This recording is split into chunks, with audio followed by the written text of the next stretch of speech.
여러분 생각에 금융투자의 영역에서 심리가 미치는 영향력이 얼마나 된다고 생각하십니까? 이 질문은 별거 아닌 것 같지만 우리가 앞으로 투자를 하는데 매우 중요한 원칙을 결정하게 되는 키가 된다고 저는 생각합니다.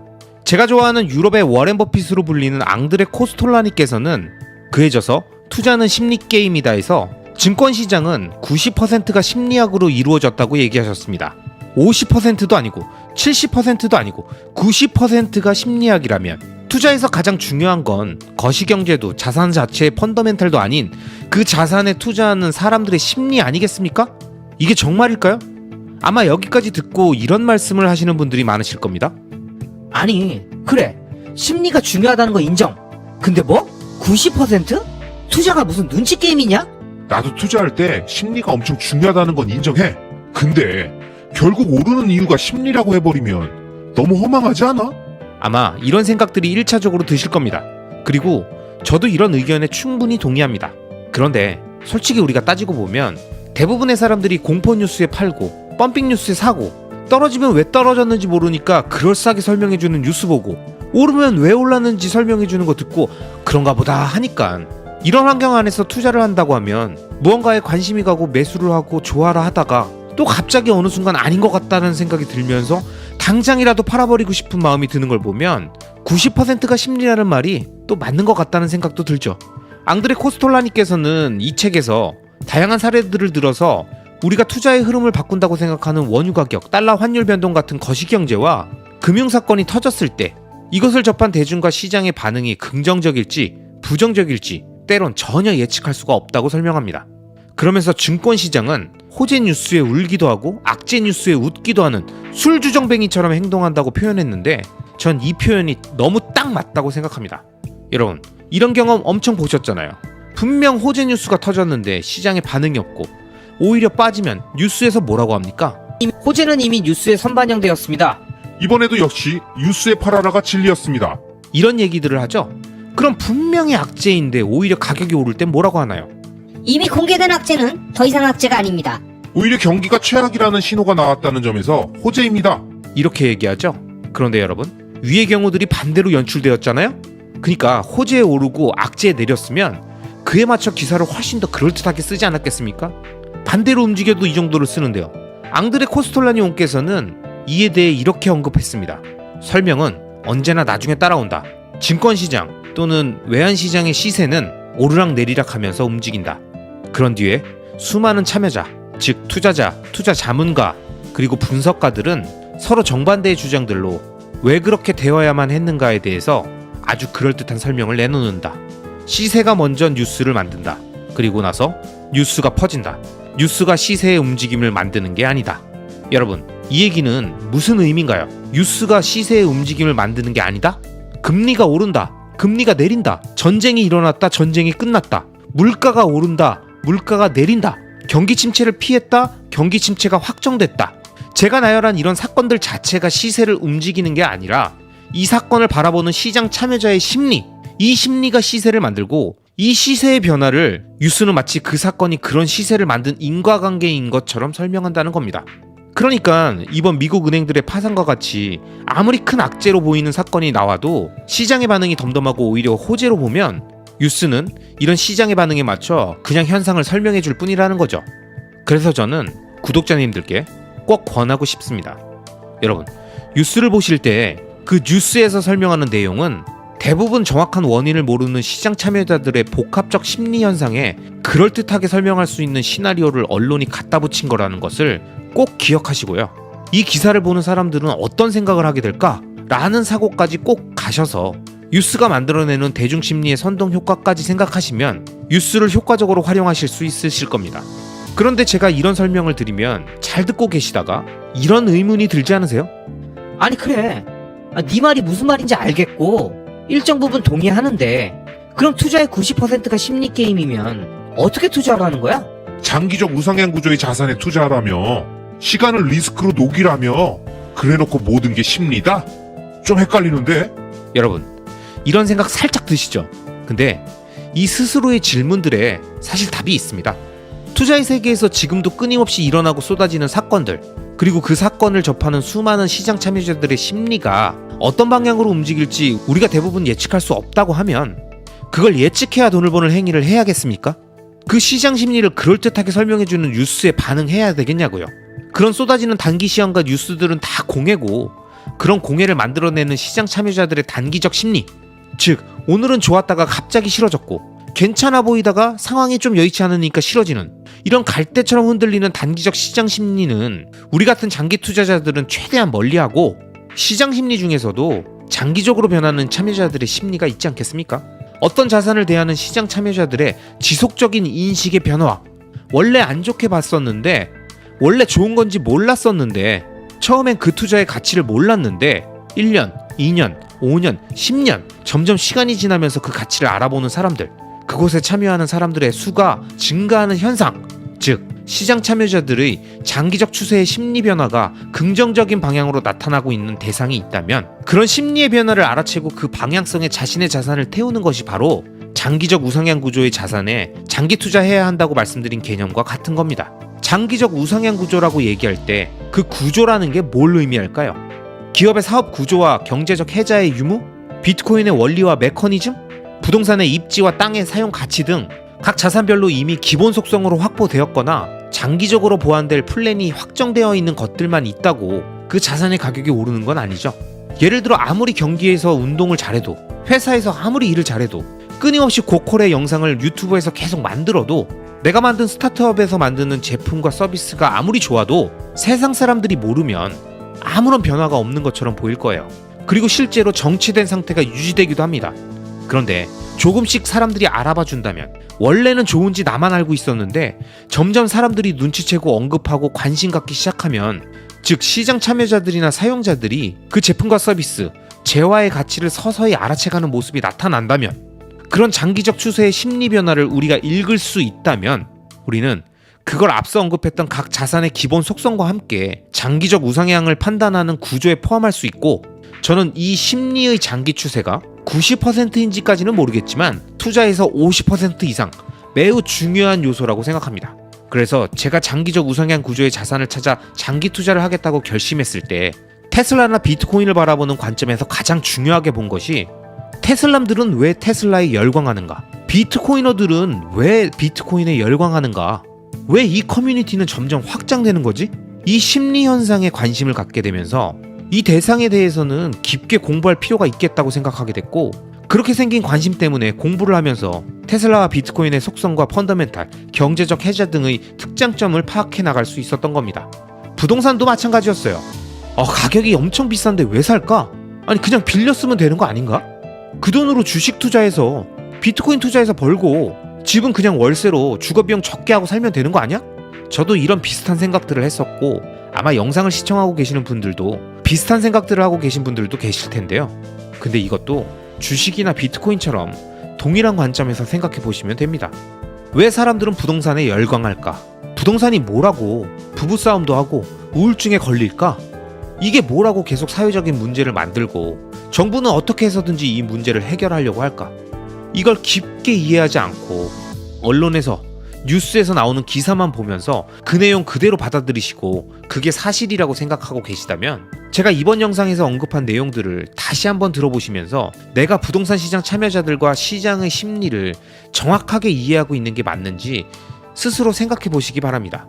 다른 사람들이 테슬라를 이해하지 못한다고, 자신이 갖고 있는 비트코인을 이해하지 못한다고 안타깝게 생각하고 언론 뉴스를 그대로 믿지 말라고 말하고 있다면, 부동산의 영역 안에서도 부동산을 너무 좋아하고 그 가치를 정확하게 알고 오랫동안 이 자산의 생리와 그 안에 담긴 인간 심리를 정확하게 이해하고 계시는 어떤 분들은 지금 이 순간 그 가치를 알아보지 못하는 여러분들을 안타까워하고 있을지도 모릅니다.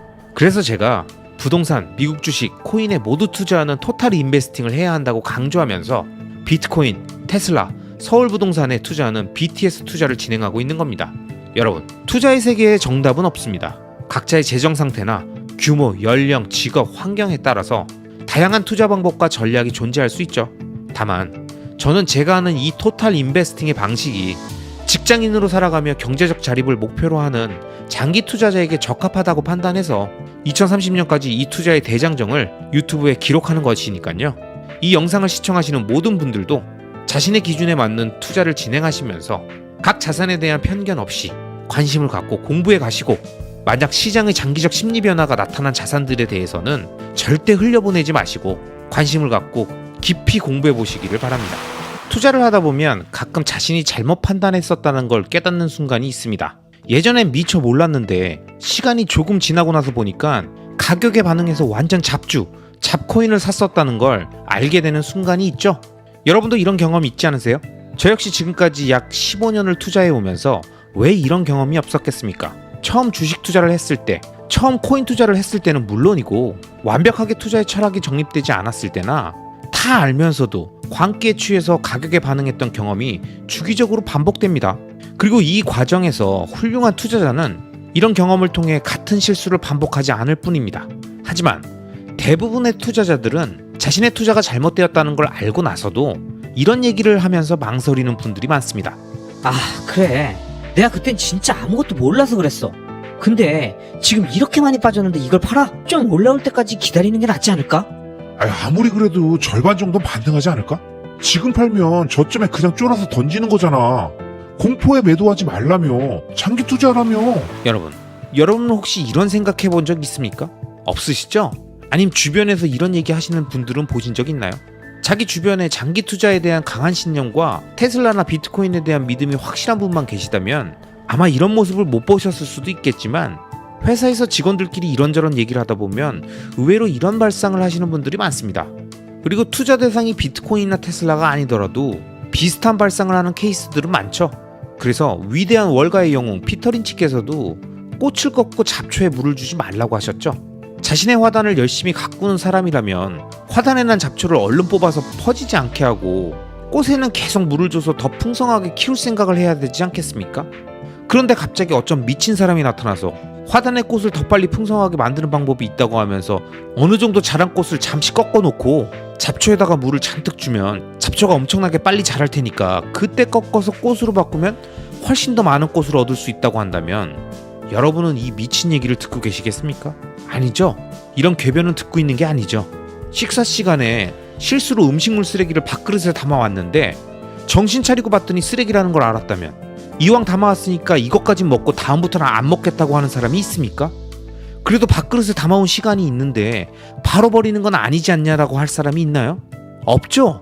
그런 사람은 없습니다. 여러분, 내가 산 주식이, 내가 산 코인이 잡주식이고 C코인이라는 걸 알았다면, 알고 보니 잡초라는 걸 알았다면 눈치챈 순간 뽑아버리는 겁니다. 내가 밥그릇에 담아온 게 음식물 쓰레기라는 걸 알았다면 그 순간 쓰레기통에 버리는 거예요. 잡초와 음식물 쓰레기인 걸 알면서도 가만히 냅두면 썩은 내를 일으키면서 주변의 화단과 주방을 망칩니다. 그때그때 뽑아주고 분리수거 해줘야 됩니다.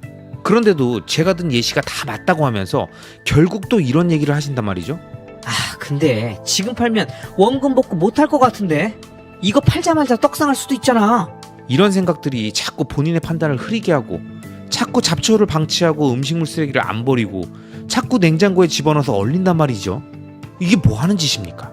여러분, 전 늘 장기적 우상향 구조의 자산에 장기 투자해야 된다고 말씀드리고, 속력보단 방향성이고 투자의 모든 리스크는 시간으로 녹여서 수익으로 치환할 수 있다고 말씀드렸죠. 이 얘기를 정확하게 기억하시는 분들이라면 잡초와 음식물 쓰레기 같은 잡주와 잡코인은 타이밍을 보는 게 아니라는 걸 아실 겁니다. 장기적 우상향 구조가 아닌 자산이라면 재수 없으면 장기적 우하향일 수도 있는 거죠. 그리고 그렇다면 단 한순간도 보유할 가치가 없죠. 꽃에 물을 줄 시간도 부족한데 순간이라도 잡초를 왜 심습니까?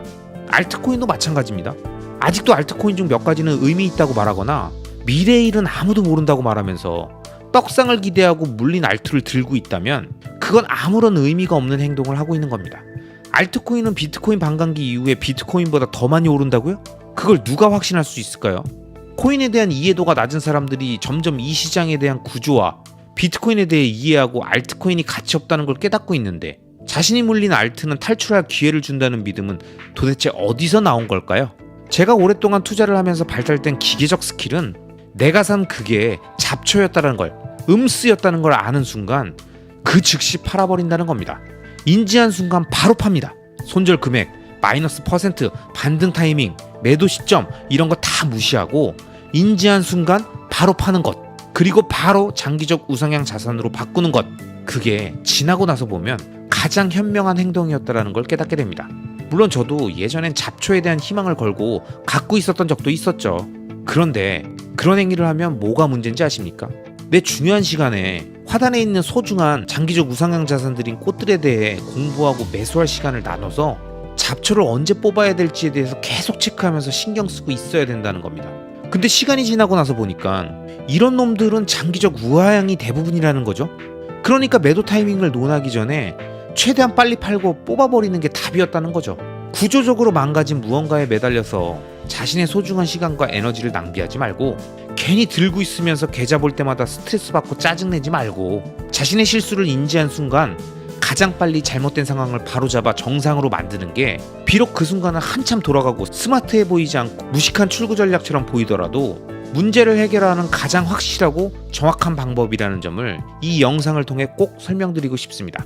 그래서 여러분, 모든 자신의 인생의 중요한 투자는 충분히 공부하고 대상을 파악한 이후에 진행해야 하고, 그랬음에도 불구하고 미처 파악하지 못했던 치명적인 리스크를 발견했고, 그게 시간으로 해결되지 않는 구조적인 리스크라면 인지한 순간 빠르게 제거하고 장기적 우상향 자산에 집중하면서 자신의 부의 포트폴리오를 완성해 나가시기 바랍니다. 여러분, 안 좋은 자산은요, 지금 이 순간은 어떤 식으로든 누군가의 눈을 속이고 현혹시킬지 모르지만 그 잡초가 갖고 있는 구조적 한계와 오류투성인 내용을 결국 시간이 지나면서 많은 사람들이 인지하게 되고, 눈치 게임처럼 너도 나도 탈출하게 되면서 결국 영으로 수렴하는 과정을 가게 된다는 걸 꼭 알고 계셔야 됩니다. 아직까진 괜찮은데? 미래는 어떻게 될지 모르잖아. 이런 얘기할 때가 아니라 구조적으로 치명적 결합이 있다는 건, 그리고 그걸 말빨로 때우고 있다는 건, 언젠가 그 리스크가 크게 부각되는 순간 돈이 한 방향으로 움직이면서 은행이 파산하고 거래소가 순식간에 파산하게 되는 뱅크런 같은 효과가 언제든 잡주와 시코인에 나타날 수 있다는 점을 절대 잊지 마시기 바랍니다. 여러분이 잘 아시는 것처럼 저는 비트코인, 테슬라, 서울부동산에 투자하고 있는 BTS 투자자이며, 동시에 이 자산들의 장기적 우상향 구조를 이용해서 사팔사팔하지 않고 최대한 길게 오랫동안 매집하며 큰 규모의 자산을 만들어야 한다고 강조하는 장기 투자자입니다. 하지만 제가 이런 얘기를 하면 꼭 이런 비난을 하시는 분들이 계십니다. 아이고, 아주 워렌 버핏 나셨어. 그렇게 잘난 놈이 유튜브 영상이나 만들고 있냐? 입으론 누가 이딴 소리 못하냐? 꼭 상승장 때 나타나서 이딴 소리 한다니까? 이놈이 고점 알려주는 인간 지표네. 오늘 쇼패팅 바로 들어간다잉? 꼭 이런 식으로 말씀하시는 분들이 계시는데요. 뭐 그분들이 봤을 땐 제가 믿음이 안 가니까 그러실 수도 있겠는데요. 참고로 제가 갑자기 상승장 때 나타나서 장기 투자를 외치는 건 아니고요. 작년 하락장 내내 동일한 이야기를 하고 있었다는 점을 팩트체크로 살짝 말씀드리면서, 제가 좋아하는 월가의 레전드 투자자이자 개인 투자자들을 진심으로 아끼고 현실적으로 도움되는 이야기를 많이 남겨준 피터 린치의 장기 투자에 대한 생각을 통해 월가의 레전드 투자자는 장기 투자에 대해서 뭐라고 이야기했는지 피터 린치의 워딩 그대로 정확히 말씀드려 보겠습니다. 자, 오늘 설명드릴 내용은 피터 린치가 마지막으로 집필했던 세 번째 책인 피터 린치의 투자 이야기에 나온 내용입니다. 과연 피터 린치는 이 책에서 장기 투자에 대해서 어떻게 언급했을까요? 결론적으로 말하면 그는 무조건 장기 투자를 해야 한다고 말합니다. 그럼 왜 그렇게 말했는지 한번 그의 의견을 들어보겠습니다. 1년, 2년 또는 5년 안에 자금을 회수할 필요가 있는 사람은 투자를 해서는 안 된다. 주식 가격이 내년에 어떻게 될지를 말해줄 수 있는 사람은 없다. 주식시장이 조정을 받으면서 손실이 날 때 투자금을 회수해야 하는 사람은 손해를 보고 시장을 떠나게 될지 모른다. 20년이나 그 이상이 적절한 투자의 기간이다. 20년 정도면 역사적으로 볼 때 가장 심각했던 조정을 겪고도 수익을 낼 수 있는 기간이다. 그리고 수익이 충분히 쌓일 수 있는 기간이다. 전체 수익을 보면 주식은 1년에 11%의 수익률을 기록해왔다. 아무도 미래를 예측할 수 없다. 그러나 연 11%의 수익률로 20년이 지나면 1만 달러는 8만 623달러로 증가하게 된다. 11%의 수익률을 얻기 위해서는 주식시장이 좋든 나쁘든 주식에 대한 충성을 맹세해야 한다. 당신의 돈과 주식이 결혼한 것과 마찬가지다. 어떤 회사의 주식이 좋은지 분석하는 업무에는 탁월한 능력이 빛을 발휘한다. 하지만 아무리 능력이 뛰어나도 주식을 오랫동안 보유하고 있을 용기와 인내심이 없다면 평균 수준의 투자자에 불과하다. 훌륭한 투자자와 그렇지 못한 투자자를 구별하는 기준은 지적 능력이 아니라 원칙이다. 무슨 일이 있어도 주식을 팔지 말고 이런저런 방법을 알려주는 똑똑한 충고를 무시하면서 멍청한 당나귀처럼 행동하라. 사람들은 지금까지 돈을 버는 비밀 공식 같은 것들을 찾아 월가를 돌아다녔다. 수익을 내는 우량회사의 주식을 사서 충분히 타당한 이유가 없다면 팔지 말고 보유하라. 주가 하락은 매도해야 할 이유가 아니다. 거울 앞에 서서 여러분의 주식에 끝까지 충실하겠다고 맹세하기는 쉽다. 어느 강연장에 가서 스스로 장기 투자자라고 생각하는 사람만 손을 들어보라고 하면 모든 사람이 손을 든다. 요즘에는 오히려 장기 투자자가 아니라고 말하는 사람을 찾아보기 어렵다. 하지만 진짜 장기 투자자는 주식 가격이 크게 떨어질 때 알 수 있다. 어느 누구도 하락장이 언제 올지 정확히 예측할 수 없다. 그러나 하락장세가 시작되면 10개 종목 가운데 9개 종목의 주가가 거의 동시에 떨어지고 많은 투자자들이 손해를 볼까 두려워하게 된다. 투자자는 뉴스 진행자가 재앙이나 재난이라는 용어를 사용해가면서 시장 상황을 설명하는 말을 듣게 된다. 주식 가격이 0으로 하락해 투자금을 모두 날릴지 모른다고 걱정한다. 투자자는 남은 돈이나마 건지기 위해 손해를 감수하고 낮은 가격에 주식을 팔아치운다. 그러면서 모든 것을 잃는 것보단 조금이라도 손해를 줄이는 것이 좋다고 스스로 위안한다. 스스로 장기 투자자라고 주장하지만 이 시점에서 모두 단기 투자자로 돌변한다. 감정이 이성을 지배하면서 우량회사의 주주가 되겠다는 처음 결심을 잊게 된다. 투자자는 주가가 하락하면서 겁에 질려 주가가 회복되기를 기다리지 못하고 낮은 가격이라도 팔아치운다. 아무도 주식을 팔라고 압력을 행사하지 않았지만 투자자는 스스로 손해를 자처한다. 이런 사실을 깨닫지 못하면 시장의 고점과 저점을 맞추려고 노력하는 함정에 빠질 수밖에 없다. 주가의 등락에 따라 거래하는 투자자를 추세 거래자, 마켓 타이머라고 부르는데 정작 자신은 이런 사실을 부인한다. 그러나 주가가 올랐을 때 팔고 내렸을 때 사는 사람은 누구나 추세에 따라 투자를 하는 사람이다. 시장의 흐름이나 추세에 따라 거래하는 사람들은 단기간의 수익을 내기 위해 주가의 단기 변동을 예상하려고 노력한다. 하지만 이런 방법으로 수익을 낼 수 있는 사람이라면 아마 세계 최고의 부자 리스트에서 워렌 버핏과 빌 게이츠보다 순위가 높을 것이다. 시장의 추세를 찾으려고 노력하면 주가가 바닥을 치고 올라가는 시점에 주식을 팔고 주가가 상승했다 하락하는 시점에 주식을 사는 거꾸로 된 투자를 하게 된다. 사람들은 자신이 운이 없기 때문에 이런 일이 생긴다고 생각한다. 사실은 불가능한 일을 하려고 하기 때문에 그런 일이 생기는 것이다. 그 누구도 시장을 이길 수 없다. 사람들은 또 폭락이나 조정을 받을 때 주식을 투자하는 것은 위험하다고 생각한다. 그러나 이 시기에 주식을 파는 것이 위험한 행동이다. 이들은 주가가 가파르게 상승하는 얼마 안 되는 짧은 시간에 주식에 투자할 수 있는 기회를 놓치는 위험을 안고 있는 것이다. 여러분, 월가의 위대한 투자자 피터 린치의 장기 투자에 대한 의견을 들어보시니까 어떤가요? 제가 말씀드린 내용보다 훨씬 강하고 단호하게 얘기하지 않습니까? 만약 이 얘기가 제가 그냥 제 의견인 것처럼 쭉 설명드렸다면 과연 여러분은 들으면서 어떤 생각을 하셨을까요? 20년 장기 투자? 그냥 웃고 갑니다잉? 아주 늙어 죽을 때까지 팔지 말라는 거네. 무슨 일이 있어도 주식을 팔지 말라고? 상패 당해본 적이 없구만. 아마 이런 얘기를 하셨을지도 모르죠. 물론 이런 얘기를 하시는 분들은 피터 린치의 얘기라고 하더라도 아마 무시하셨을지도 모르겠지만 말입니다. 아무튼 피터 린치는 이렇게 강한 어조로 마켓 타이밍을 재지 말고 사팔사팔하지 말고 무조건 우량 자산의 장기 투자를 진행하라고 말하면서 1980년대의 예를 들어 설명합니다. 그 당시 5년 동안의 주식의 상승 기간 동안 주가는 연평균 26.3%씩 올랐다고 합니다. 엄청난 불장이었던 거죠. 그런데 이 수익들의 대부분은 5년 동안 증시가 개장했던 1276일 중에서 딱 40일 동안 발생했다는 겁니다. 만약 그 당시 사팔사팔 했거나 타이밍 보겠다고 팔고 조정을 기다리고 있다가 수익이 집중적으로 발생했던 40일 동안 주식을 들고 있지 않았다면 연간 26.3%라는 수익률은 4.3%로 급격히 감소했을 거라고 합니다. 나름 장기 투자한다면서 5년 중에 딱 40일만 투자하지 않고 1236일을 투자했는데 수익률은 그냥 은행 이자 받는 꼴이 돼버린 거죠. 그렇기 때문에 피터 린치는 절대 우량 자산을 팔지 말고 오랫동안 장기 투자하라고 얘기하는 겁니다.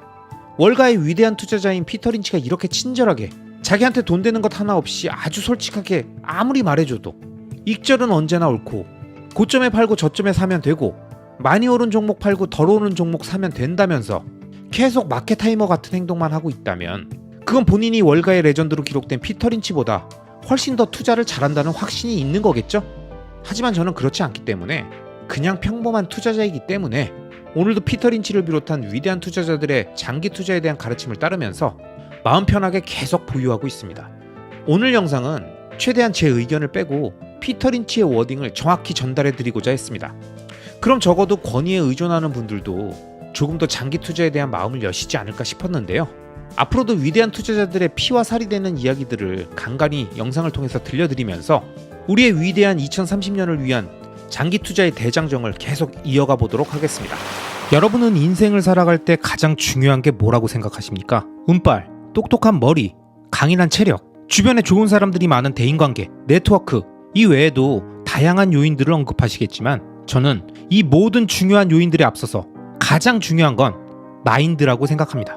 저는 예전 영상들에서도 여러 번 말씀드렸듯이 지금 당장 1000만 원밖에 없어도 마인드는 100억대 자산가로 살아야 한다고 말씀드리면서 다양한 자산과 세법, 자산 운영에 대한 부분에 관심을 갖자고 설명드렸고 무언가 새로운 도전을 진행하고 지속력을 갖고 추진하고 있을 땐 아무도 나를 믿어주지 않아도 스스로를 100% 믿어줘야 한다고 말씀드렸죠. 그리고 자신 혼자만 부자가 되면 안 되고 사랑하는 주변 사람들과 함께 부자가 되기 위해 노력하는 것이 궁극적으로 행복한 삶이며 주변 가까운 지인들의 성공을 시기하거나 질투해서 자신의 가장 가까운 아군을 적으로 만드는 어리석은 행동을 하지 마시라고 말씀드렸습니다.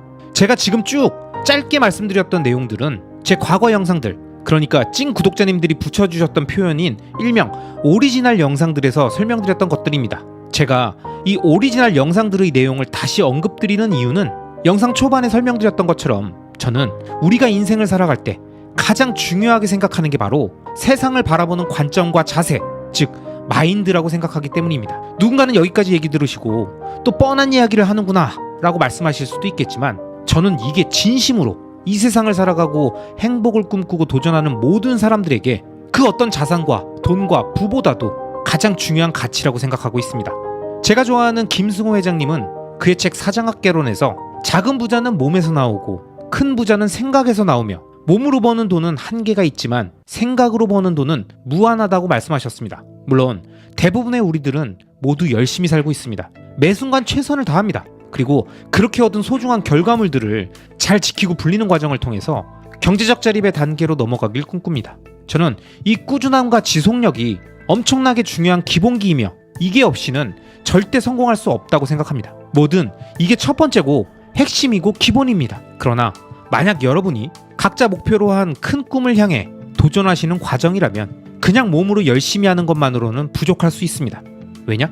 여기에는 마인드, 즉 내가 어떻게 생각하고 바라보는지에 대한 마인드셋이 완벽하게 되어 있어야만 단거리 달리기가 아닌 마라톤을 뛰는 길고 긴 과정을 혼자 뛰는 게 아니라 마치 페이스메이커처럼 내 내면의 마인드가 같이 옆에서 뛰어주며 내가 힘들고 지치고 포기하고 싶을 때 다 내려놓고 지금 이 순간 달콤한 맛을 느끼고 싶을 때 내 옆에서 자신을 독려해주고 채찍질해주고 장밋빛 미래도 얘기해주고 어려운 오르막 구간 같은 그 위기의 순간을 포기하지 않고 넘어설 수 있게 해주는 겁니다. 또한 이 마인드는 단순히 자신의 의지를 강화시켜주는 멘탈의 개념이 아니라 자신이 바라보는 이 세상의 관점과 사고방식이기 때문에 어떤 마인드로 이 세상을 대하고 자신의 도전을 세팅했는가가 바로 이 세상을 공략하는 전략인 겁니다. 단순히 열심히 달리는 그 과정마다 지치고 힘들 때 잡아주는 멘탈이 아니라 왜 달려야 되는 거고 어떻게 달리고 어디로 달려야 하는지를 결정하는 모든 질문의 답과 핵심이 곧 마인드이며 어떤 마인드로 이 세상을 살아가고 있느냐에 따라서 자신이 이룰 수 있는 목표의 크기와 가능성이 결정되는 거죠. 예를 들어 저는 여러분들께 늘 말씀드립니다. 장기적 우상향 구조의 자산과 행위를 찾고 그것들을 오랫동안 지속하면 된다. 그 과정에서 생기는 모든 리스크는 시간으로 녹여 수익으로 치환받는다. 이 이야기를 거의 모든 영상에서 수도 없이 반복해서 말씀드리는 이유는 이게 제가 생각하는 정답이며 제가 정확히 알고 있는 성공 방정식이기 때문입니다. 장기적 우상향 구조의 자산이나 행위가 무엇인지 모르는 사람이라면 그 자산을 찾는 과정과 분별하는 능력부터 키우는 게 시작이고 그렇게 그 능력을 키워가는 과정에서 그런 자산과 행위를 발견했다면 그 다음부터는 그 행위를 얼마나 오랫동안 지속할 수 있는지 리스크를 충분히 녹일 수 있는 긴 시간 동안 계속할 수 있는지를 생각해야 하는 거죠. 장기적 우상향 구조의 자산을 오랫동안 보유하고 늘려가려면 어떻게 해야 하겠습니까? 이 부분에 대해 제가 많은 영상들에서 계속 말씀드렸듯이 그 어떤 순간이 와도 파산되지 않는 방식을 갖고 있어야 되고 절대 모든 게 한 번에 사라지는 상황을 피해야 되고 투자는 속도가 아니라 방향성이라고 말씀드리면서 가격에 반응해서 가슴이 타오르고 조급해지는 시기엔 대출까지 풀로 땡겨서 매수하고 가격이 식고 대중의 관심이 식는 대하락기에는 본인의 적립 매수에 대한 마음도 같이 식어버리는 우를 범하지 말고 처음 투자를 결정했던 그 순간 본인의 계획대로 꾸준하게 유지해야 한다고 말씀드리는 건 절대 무지성 추매가 아닙니다. 42.195km의 마라톤을 뛰고 있는 사람한테 10m, 50m 달리기를 트랙 바꿔가며 뛰는 사람이 와서 쟤는 진짜 아무 생각 없이 뛰고 있냐? 라고 말하는 건 정말 그 말을 하는 사람이 아무 생각이 없는 거예요. 마라톤을 뛰고 있는 장기 투자자는 자신이 그린 42.195km를 완주하기 위해 중간에 지쳐 쓰러지거나 무리해서 발목이 삐거나 쥐가 나서 멈추지 않고 끝까지 완주하기 위해선 어떤 생각을 갖고 뛰어야겠다는 마인드셋이 머릿속으로 완벽히 된 상태에서 그 다음부터 실제 몸으로 뛰는 거지 무조건 달리는 게 아닌 거죠. 장기적 우상향 구조의 행위 역시 마찬가지입니다. 내가 장기적인 마인드를 갖고 오랫동안 지속할 수만 있다면 좋은 결과가 예상되는 사업이나 생산적인 활동을 찾았고 그 방향성과 구조의 장점을 얻기 위해 목표를 세우고 시작했다면 자신이 바라보는 미래의 그 시점까지 지치지 않고 포기하지 않고 그 행위를 계속할 수 있도록 적절한 피드백이 공급될 수 있는 단기 목표를 정하고 그 단기 목표를 달성하면 얻을 수 있는 이익을 정확히 생각하면서 막연히 긴 시간이 남았다고 생각하며 그 행위가 자신의 우선순위에서 뒤로 가며 늘어지지 않도록 계속 관리해줘야죠. 지금 당장 가시적 성과가 보이지 않더라도 왜 지금 당장 그 행위를 시작해야 되고 이 행위에 박차를 가해야 되고 지치지 않고 지속해야 하는지를 스스로 설득하지 못했다면, 즉 마인드셋이 되어 있지 않다면 여러분은 늘 남이 시키는 그들에게 바쁜 일만 하면서 자신에게 중요한 일을 뒤로 미루고 말 겁니다. 늘 해야지 하면서 다른 사람 일부터 하고 그 일에 모든 에너지와 시간을 허비하고 집에 와서 잠들면서 오늘도 못했네. 내일 하면 되지 뭐. 당장 해야 되는 건 아니니까. 이런 이야기를 하게 되는 겁니다. 여러분, 우리의 인생은 마라톤입니다. 평지 직선에 10m, 50m, 100m 달리기가 아니라 42.195km를 평지와 내리막과 오르막과 구부러진 길을 계속 뛰는 마라톤이라고요. 그 마라톤 같은 인생의 완주를 위해서 우리가 집중해야 되는 건 긴 시간 뛰면서 드는 5만 가지 잡념과 육체적 한계를 이겨낼 수 있는 자기 자신의 마인드셋입니다. 앞서 언급했던 김승호 회장님의 사장학개론에 나와 있는 또 다른 구절처럼 남을 이긴 자는 한 명을 이기는 거지만 나를 이긴 자는 과거의 모든 나를 이긴 사람이고 이 사람은 미래의 모든 나도 이길 수 있는 겁니다. 그러니까 일단 우리는 지금의 나를 이겨야 합니다. 지금도 계속 우리를 꼬시고 있는 망령 같은 우리 내면의 유혹을 이겨내야 된다고요. 야, 네가 한다고 되겠냐? 성공한 사람들이 있다고 너도 똑같이 되겠냐고. 그래서 그걸 언제까지 할 건데? 아무리 해도 티도 안 나는 걸 한다고 고생이 많다. 그쯤 하면 할 만큼 한 거 아니야? 아니다 싶으면 그냥 포기해. 어차피 지금 그거 아니라고. 굶는 건 아니잖아. 이런 식으로 우리를 방해하는 가장 큰 적인 우리 스스로를 이기고 가장 든든한 우군으로 만드는 방법은 마인드셋을 통해 자신의 내면을 설득하는 겁니다. 왜 지금 이걸 해야 하고 힘들어도 멈추지 말아야 하는지, 지금 당장 위기가 아니더라도 왜 지금부터 시작해서 지속해야 하는지를 마인드셋을 통해서 충분히 설득시켜 놔야 위기의 순간 내 내면의 목소리가 날 부추겨 포기하게 만드는 게 아니라 야, 정신 차려. 물론 오늘도 힘들었다는 거 내가 잘 알지. 근데 지금 안 하면 네 마음이 더 불편할 거 아니야. 지금 포기하면 그동안 해왔던 모든 시간이 아깝지 않겠어? 지금 당장 그 썩어 빠진 생각 집어 던지고 정신 차려. 이렇게 자신의 페이스메이커가 되어 그 누구도 멈출 수 없는 위대한 사람이 되어가는 겁니다. 그리고 그 상태가 바로 과거의 모든 나를 이기고 미래의 모든 나를 이길 수 있는 완벽한 마인드셋의 상태입니다. 그렇기 때문에 제가 투자의 개별 자산에 대한 이야기들에 앞서서 수많은 영상을 통해서 마인드에 대한 말씀을 구독자 여러분들께 지속적으로 드리는 겁니다. 그러니까 여러분, 지금 당장 여러분이 연초에 생각하셨던 지금은 머릿속에서 모두 지워버린 그 목표, 도전 목표들을 숨기지 마시고 다시 끄집어내서 똑바로 쳐다보며 생각해보세요. 그 목표가 장기적 우상향 구조의 자산과 행위에 대한 것들이었다면 저는 다시 한번 말씀드립니다. 절대 그 도전을 포기하지 마세요. 현재의 나를 이기지 못하면, 내 내면의 자아를 설득시키지 못하면 앞으로 인생에서 계속될 모든 도전을 우리 안에 있는 내가 방해할 겁니다. 꼭 꼭 마인드셋을 통해서 내면의 자아를 설득하고 하나의 내가 되어 마라톤 코스를 다시 진입하시기 바랍니다. 우리들의 마라톤은 아직도 초입에 불과하고 늦은 건 없습니다. 아시겠죠? 그럼 오늘도 끝까지 시청해주신 모든 구독자님들을 리스펙합니다.